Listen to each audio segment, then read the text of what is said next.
हम लोग जो ये बैटल ऑफ भीमा कोरेगांव देख रहे हैं, ये बॉलीवुड की फिल्म है, तो हम बॉलीवुड के प्लेटफॉर्म पे अब कदम रख रहे हैं।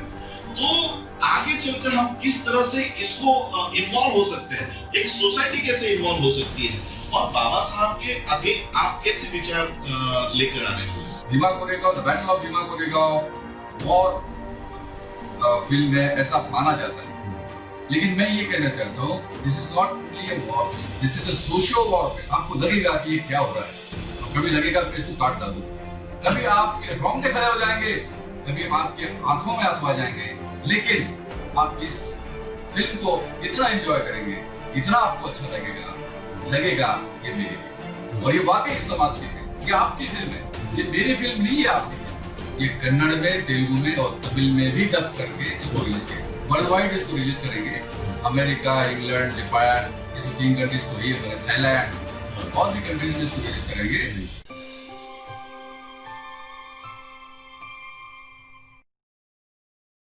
जय भीम। मुझे बड़ी खुशी है कि राज रत्न जी, बाबा साहब के फैमिली के व्यक्ति मेरे ऑफिस में आए, बड़ा अच्छा लगा, और मेरा सम्मान है ये आपने विजिट किया इस ऑफिस में। मेरा ऑफिस में नहीं है मतलब, बल्कि सबका ऑफिस है और आपका ऑफिस है। हाँ।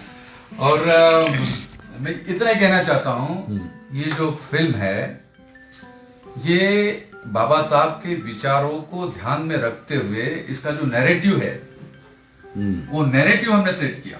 देखिए, film Bhima Koregaon, the battle of Bhima Koregaon war film है ऐसा माना जाता है, लेकिन मैं ये कहना चाहता हूं this is not only a war film, this is a socio war film. तब की परिस्थिति और आज की परिस्थिति में क्या अंतर था? आखिर ये 500 महारों को, पेशवा बाजीराव दूसरा की 28,000 की फौज को हराने का क्यों जुनून उनके दिमाग पर सवार था और क्यों हराया? कैसे संभव हुआ ये? 500 लोग 28,000 को हराएंगे, ये कैसे संभव है? इसके लिए तत्कालीन परिस्थिति कारणीभूत थी। इसका जो कारण था वो एक दिन का कारण नहीं था। एक दिन में ये लड़ाई जो हुई थी, एक दिन की हुई जरूर है, लेकिन इसके पीछे की कहानी बहुत बड़ी लंबी है, और बल्कि ये 2 सेनाओं के बीच की लड़ाई नहीं थी, 2 संस्कृतियों के बीच की लड़ाई थी। एक समानता और दूसरी असमानता। तो दोनों जो लड़ाई हुई, समानता वाले जीते, असमानता वाले हारे, और यही इस फिल्म की खासियत है। आप देखेंगे और आपको मजा आएगा। कभी आपको लगेगा कि ये क्या हो रहा है, और कभी लगेगा इसको काट डालूं, कभी आपके रोंगटे खड़े हो जाएंगे, कभी आपके आंखों में आंसू आ जाएंगे, लेकिन आप इस फिल्म को इतना एंजॉय करेंगे, इतना आपको अच्छा लगेगा ये मेरी फिल्म है, और ये वाकई इस समाज की फिल्म है, ये आपकी फिल्म है, ये मेरी फिल्म नहीं है, आपकी फिल्म है जी। सर, ये हिंदी में रिलीज हो रही है जी, और साउथ के लोग भी इसे देखना चाहते हैं। मेरे पास बहुत सारे साउथ के लोग मैसेज देते हैं कि हमें भी हिंदी उन्हें इतनी समझ में नहीं आती, तो उनके लिए आपका क्या नियोजन है?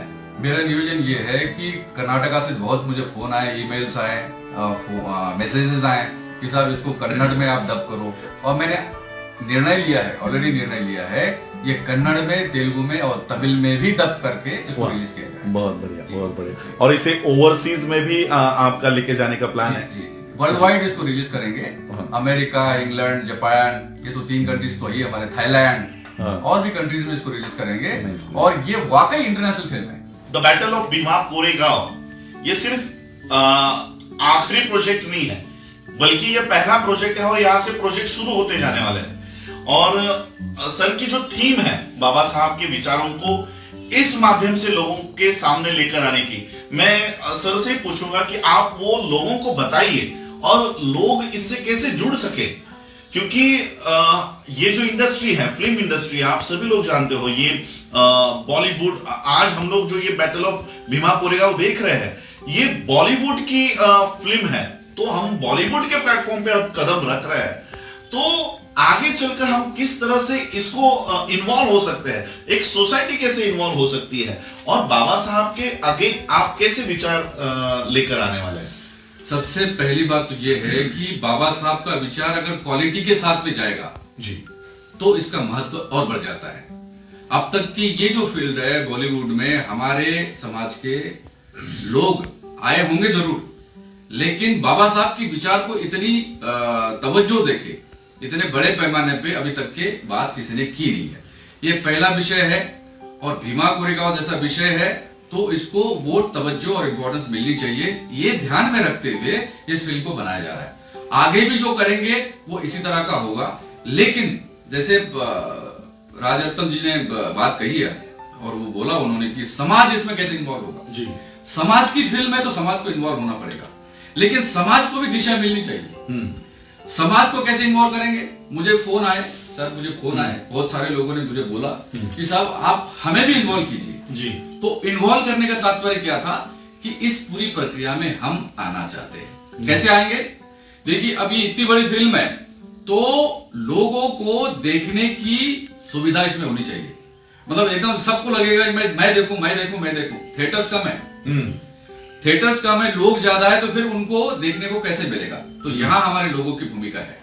मैं सोशल डिस्ट्रीब्यूटर्स नियुक्त करना चाहता हूं। हमारे समाज के जो करता धरता लोग हैं, कार्यकर्ता है, एक्टिविस्ट है, उद्यमी है, हमारे संगठन है, विभिन्न संगठन है, इन सारे लोगों को इन्वॉल्व करके उनको सोशल डिस्ट्रीब्यूटर नियुक्त करके इनके माध्यम से सारे लोगों तक इस फिल्म को घर घर तक पहुंचाने का लक्ष्य हमने रखा है। तो जैसा आपको विदित है, इस फिल्म को इस हिसाब से रिलीज करेंगे और ये विचार बाबा साहब का उस हिसाब से हम लोगों तक ले जाएंगे, तो फिर जो है इसका महत्व बढ़ जाता है। जी, देखिए हम लोगों ने डॉक्टर बाबा साहब अम्बेडकर जी की मूवीज देखे हैं, आज भी यूट्यूब पे अवेलेबल है।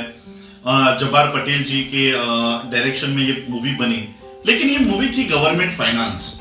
ये गवर्नमेंट फाइनेंस मूवी थी, और फिर कहीं ना कहीं जब गवर्नमेंट इसे फाइनेंस करती है तो ऑब्वियसली गांधी को ग्लोरीफाई करती है या पटेल को ग्लोरीफाई करती है, क्योंकि पैसा उनका लगा हुआ होता है, और फिर वो कहीं ना कहीं बाबा साहब के विचारों को दबाने का काम करता है, क्योंकि जो पैसा देगा उसी की बात चलेगी। तो आज ये हम ऐसा एक प्लेटफॉर्म देख रहे हैं जहां पर पैसा भी अंबेडकरवादियों का है, पैसा भी अंबेडकराइट्स लोगों का है, पैसा भी पूरा पैसा सर ने लगाया है, और बात भी बाबा साहब की रखी हुई है। कहीं पर काट छाट नहीं किया है कि ये मुद्दा ब्राह्मणवाद के खिलाफ जा रहा है तो उसे दबा कर रखना है, ये मुद्दे को आगे नहीं लेकर जा सकते, क्योंकि यहाँ पर फाइनेंस हमारे हाथ में है। फाइनेंस जो करता है, जिसकी लाठी होती है उसी की भैंस होती है। तो यहाँ पर लाठी तैयार करने का काम सर ने किया है, और उनसे जब बात हम कर रहे थे तो उन्होंने कहा है कि कई सारे प्रोमोज अभी उन्होंने रिलीज नहीं किए हैं। जब ये प्रोमोज जब ये फिल्म रिलीज होने के कगार पर होगी, जब ये प्रोमोज आएंगे, तब शायद देखिए अभी भी कुछ लोगों की थ्रेट्स है, कुछ लोग इसको बंद करवाना चाहते हैं। तो अभी तो शुरुआत है, मैं तो कहूंगा कि अभी तो शुरुआत है, अभी आगे और प्रमोज जब आएंगे। तो मुझे आप बताइए कि जब आर्थिक सोर्स, फाइनेंशियल सोर्स अगर हमारे हाथ में हो, तो हाँ, बॉलीवुड ये एक बहुत बड़ी इंडस्ट्री है, तो इसमें कितना फ्री हैंड हमको मिलता है? ये पूरा फ्री हैंड है, वो तो हम डिसाइड करते हैं जी, किस तरह की फ्रेम होना चाहिए, स्क्रिप्ट में क्या होना चाहिए, क्या नहीं होना चाहिए, हमें कोई डिक्टेट नहीं करता जी, क्योंकि हम मालिक है इसके, जी, अंबेडकरवादी मालिक है इसके, और मैं जो कुछ भी हूं या आप जो कुछ भी है, बाबा साहब की देन है जी। तो बाबा साहब के विचार को यदि हमको आगे ले जाना है, और हमारा पैसा है, हमारे समाज का पैसा है, इसमें मेरे साथ और भी लोग हैं जिनका पैसा लगा है, छोटे छोटे किसान हैं जी, 3000 किसानों का पैसा लगा है इसमें, मेरे साथ मेरा भी है, उनका भी है, सबने मिलकर ये किया है। तो जब हमारा पैसा है, हमारे समाज का पैसा है, तो बाबा साहब ने जो कहा वही आएगा जी। जो भीमा कोरेगांव असल में हुआ था, उसके पीछे की जो परिस्थितियां थी, वो सारी की सारी परिस्थितियां इसमें आपको देखने को मिलेगी, और फिर लगेगा आपको कि ये हमारा है। तो यही हम आपको रूबरू करना चाहते थे कि the battle of Bhima Koregaon अब रिलीज होने वाला है। सर ने उसकी शूटिंग पूरी की है, क्लाइमैक्स भी नजदीक है। तो ये जो मूवी है, ये समाज के लिए एक बेंचमार्क होगा। ये बेंचमार्क होगा कि बाबा साहब को मानने वाले लोग भी बॉलीवुड के प्लेटफॉर्म पर आकर बॉलीवुड को टक्कर देने वाली फिल्म बना सकते हैं, और टेक्नोलॉजी का इस्तेमाल करते हुए एक्टर्स और जो कुछ है, कहीं हम लोग वहां पर कम नहीं है, हम किसी से कम नहीं है। जब हमको वो प्लेटफॉर्म मिल जाता है तो हम उसी तरह का तोड़ हम दे सकते हैं।